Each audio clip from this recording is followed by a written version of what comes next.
Hola, bienvenidos a Nuevo Pacto, este programa en que queremos reflexionar sobre los días difíciles, dolorosos, complicados que estamos viviendo en Chile y en que queremos mirarnos a nosotros mismos, pero no siempre desde nosotros mismos, también desde miradas que tienen que ver con personas que nos pueden aportar su visión desde afuera. Hoy día tenemos el gusto de que nos acompañe Joe Sacco. Joe, gracias por esta entrevista, gracias por estar con nosotros.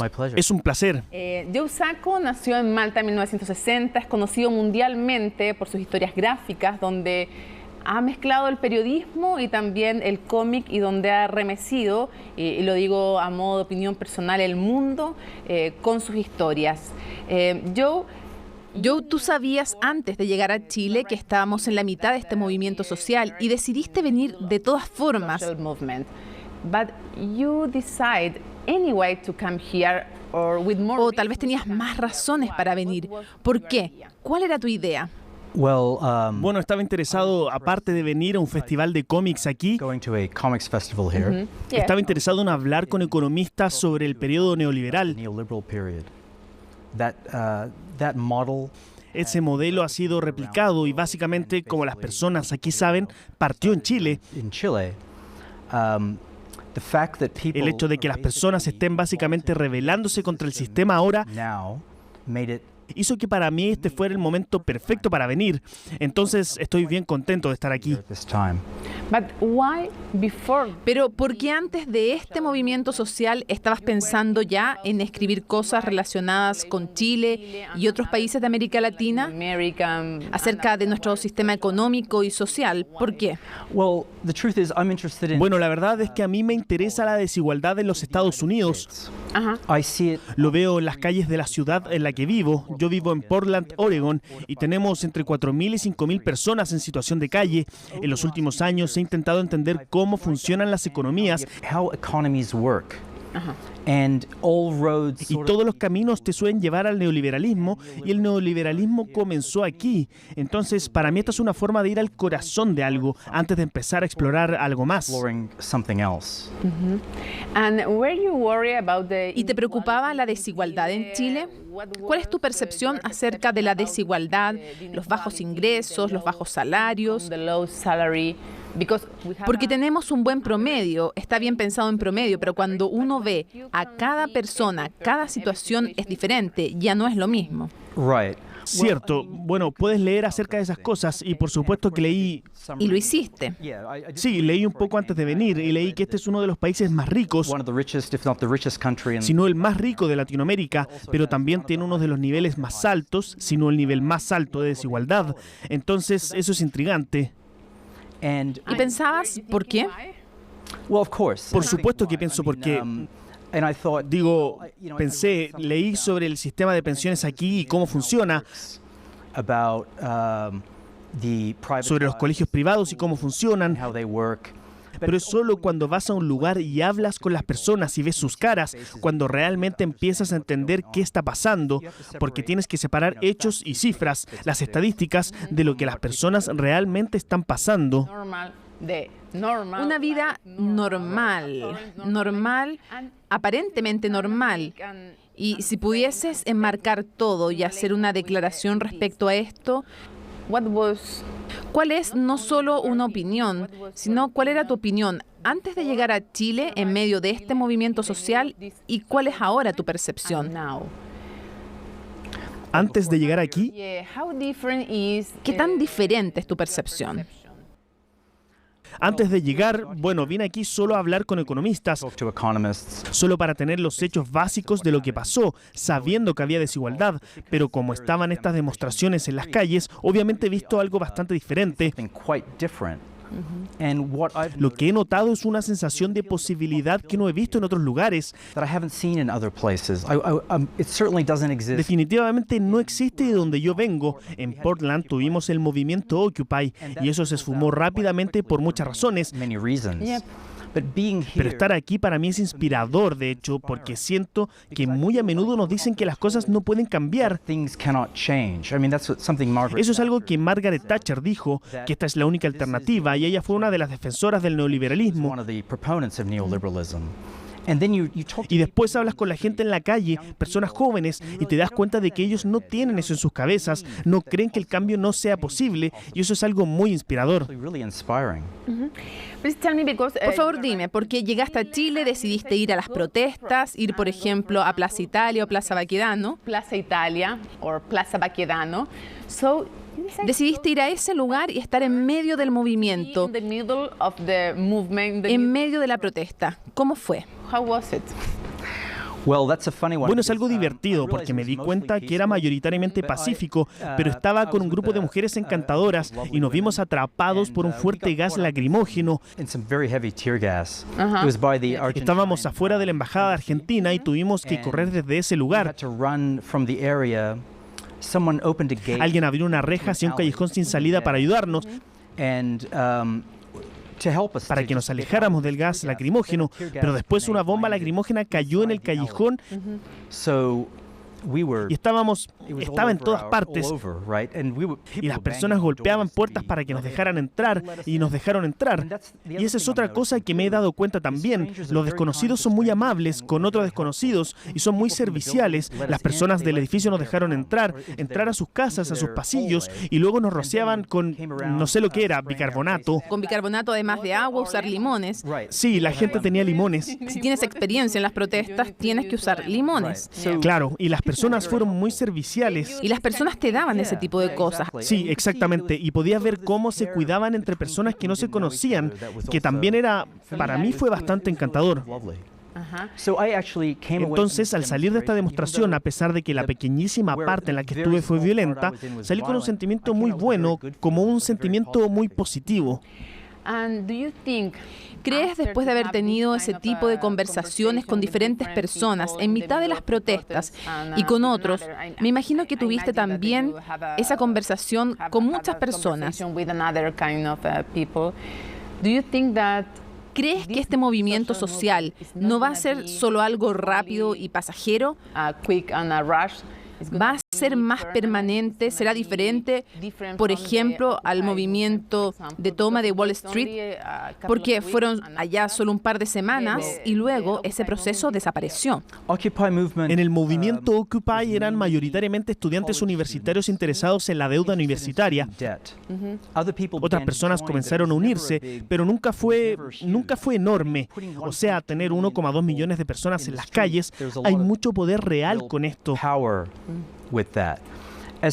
Respecto a si esto va a continuar, esa es la pregunta que todos están haciendo. Y cuando hablo con las personas, siento que ellos tienen una ligera inquietud o miedo que todo va a terminar siendo como era antes,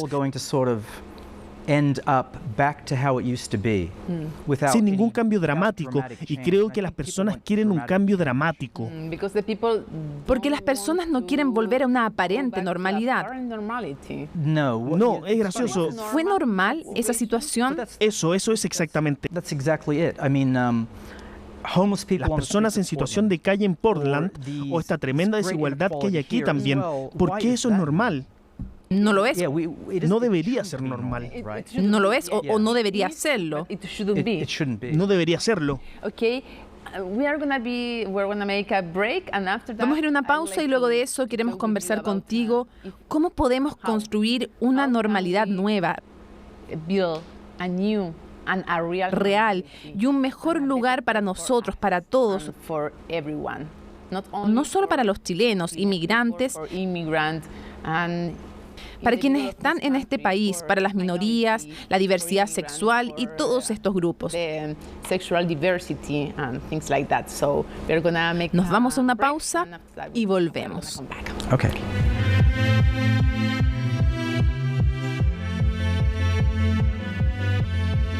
En Nuevo Pacto tenemos el gusto de estar conversando con Joe Sacco, un hombre que ha impactado el periodismo, que ha impactado el mundo del cómic, de la novela gráfica, que ha recibido premios como el American Book for en la Franja de Gaza, que ha escrito libros que hemos tenido el placer de leer como Notas al pie de Gaza y otros como reportajes. Le dicen el reportero del cómic y nuevamente seguimos conversando con él.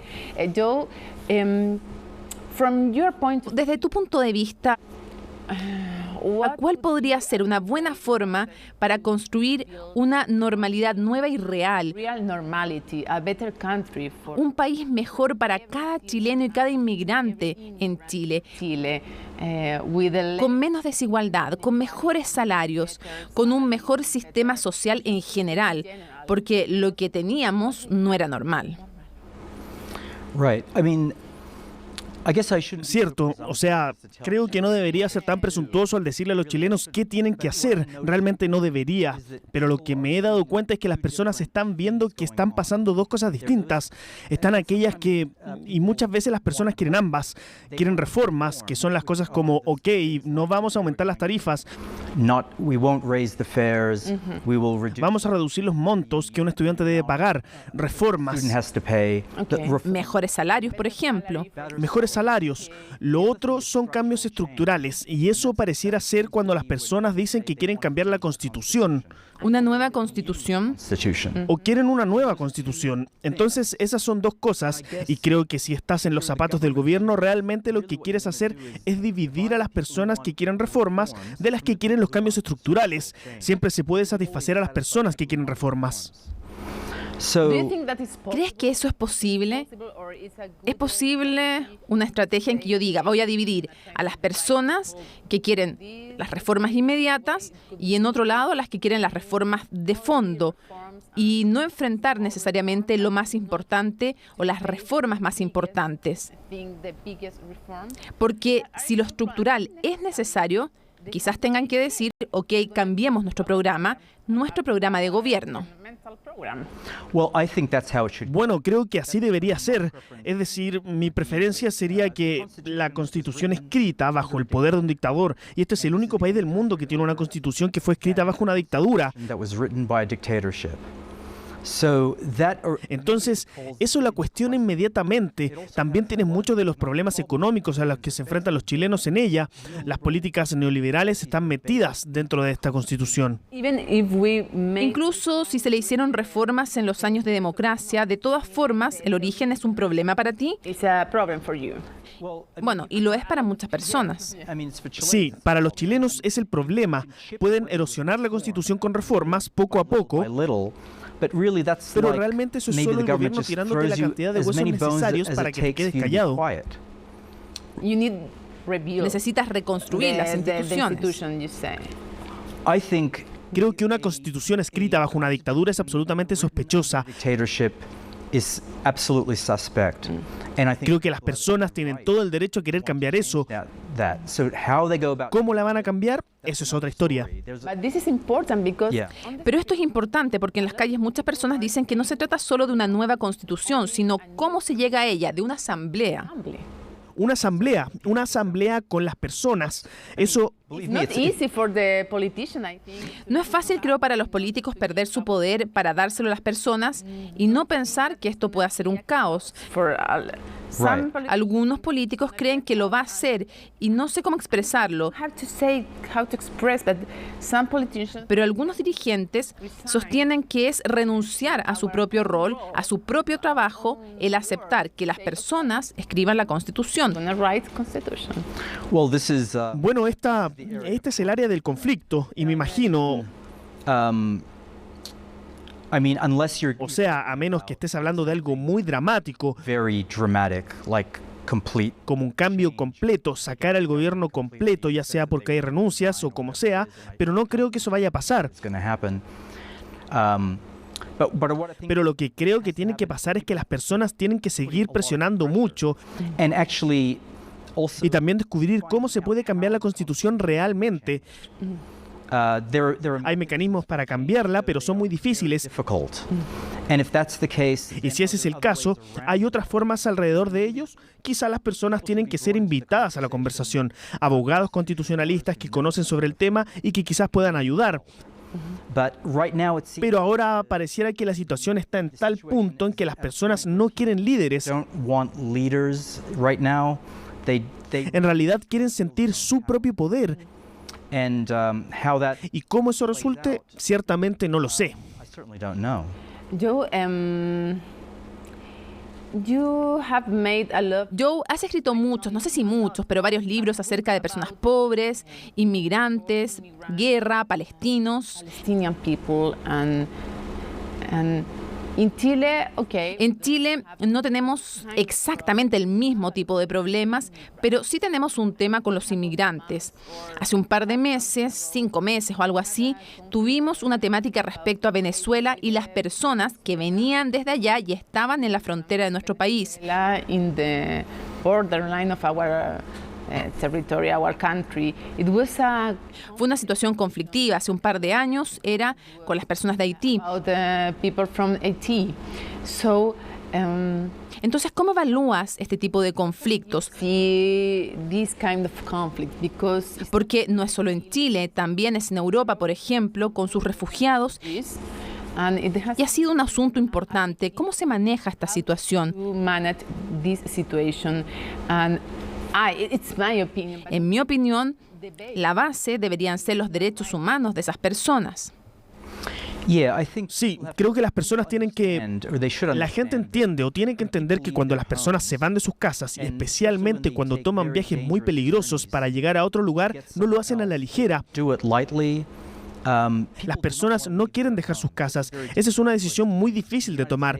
En Estados Unidos tenemos a muchas personas que vienen de Centroamérica a Estados Unidos. or Guatemala, Absolutamente. Donde Estados Unidos causó muchos problemas durante un largo tiempo tratando de ir a Estados Unidos. Y lo que pienso es que lo primero que tienes que abordar es... Tienes que abordar las cosas de una manera compasiva. Eso sería lo primero. Por supuesto que es complicado. from the extreme right, some Pero, ¿qué pasa con sus derechos? Algunos políticos dicen, ok, van a robar los trabajos de los chilenos y cosas así. it's like that. It's not easy. No, no es fácil. Las personas tienen preocupaciones y he escrito historias sobre Malta, de donde soy originalmente, sobre muchos inmigrantes africanos yendo a Malta. Y los malteses son generalmente muy hospitalarios, muy amables. Pero después de unos meses es difícil tener un gran grupo de gente que no conoces viviendo en las calles. Y las personas se preocupan de sus trabajos. Creo que tienes que hacer dos cosas. Tienes que ser compasivo con las personas que vienen, pero también tomar en serio las preocupaciones de la población, en este caso de Chile. Let's say from Chile. No puedes descartar completamente las preocupaciones. And how do you ¿Y cómo ves a Donald Trump en relación con este tema? Porque él fue muy, muy duro. Bueno, creo que Donald Trump representa una continuación de políticas estadounidenses muy duras. Pero lo interesante de Donald Trump es que le gusta alardear sobre lo que está haciendo. Es una persona muy inusual. Es horrible. Diría que es monstruoso en este tema. No tiene ningún sentido de la compasión. Y tampoco tiene ningún sentido histórico sobre el involucramiento de Estados Unidos en Centroamérica, que es parte de la razón de por qué las personas están yendo a Estados Unidos.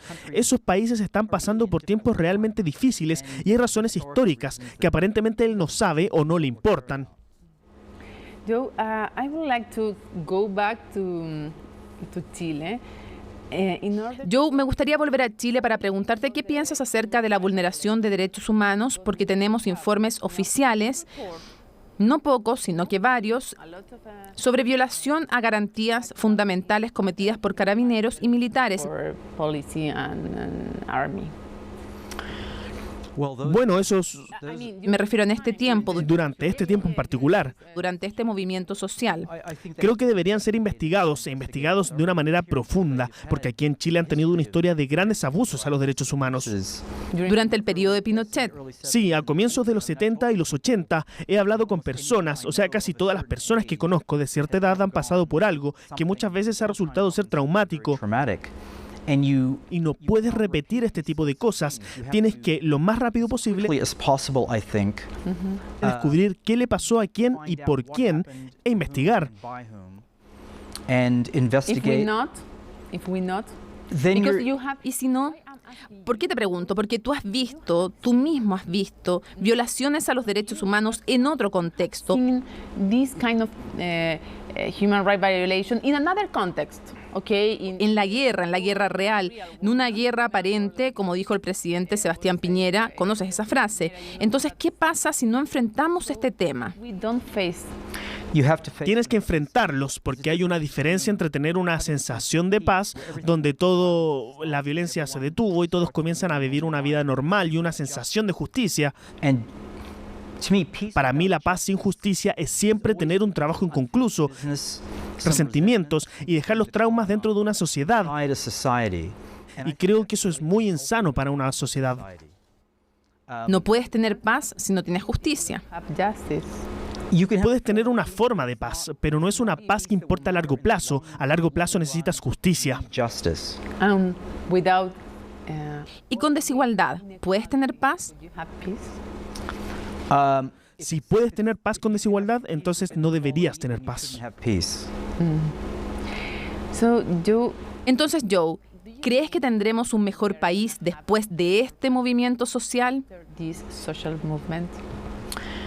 Yes, I think so. Sí, lo creo, porque creo que las personas están hablando unas con otras de una forma que los está sorprendiendo. Esto es lo que me han dicho. Hay una suerte de conexión entre las personas ahora. Recently I was Recientemente estuve en las calles y hubo una persona joven que puso una mesa con un mantel tablecloth and was serving y le estaba sirviendo comida a 20 personas, a quien quisiera participar y conversar. Esto es inusual y es bastante hermoso y creo que va a tener, I think creo que tendrá un efecto de largo plazo. have a long-term effect. And what will you say to ¿Qué dirías sobre las protestas pacíficas respecto a los minoritarios hechos de violencia? minority of violent fact?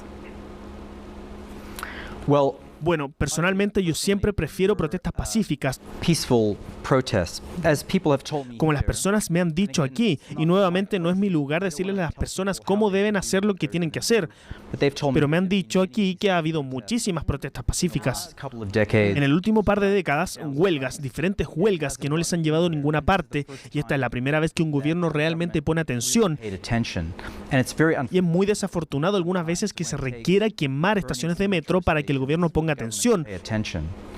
But pero siempre prefiero que las cosas no sean violentas, y si van a hacerlo, espero que no dañen a nadie, porque ahí comienzas a trazar una línea. 'cause that's you begin to draw a line there. And finally, Y finalmente, no sé si has hablado con algún político chileno. Chilean politicians? Or No. No? Okay.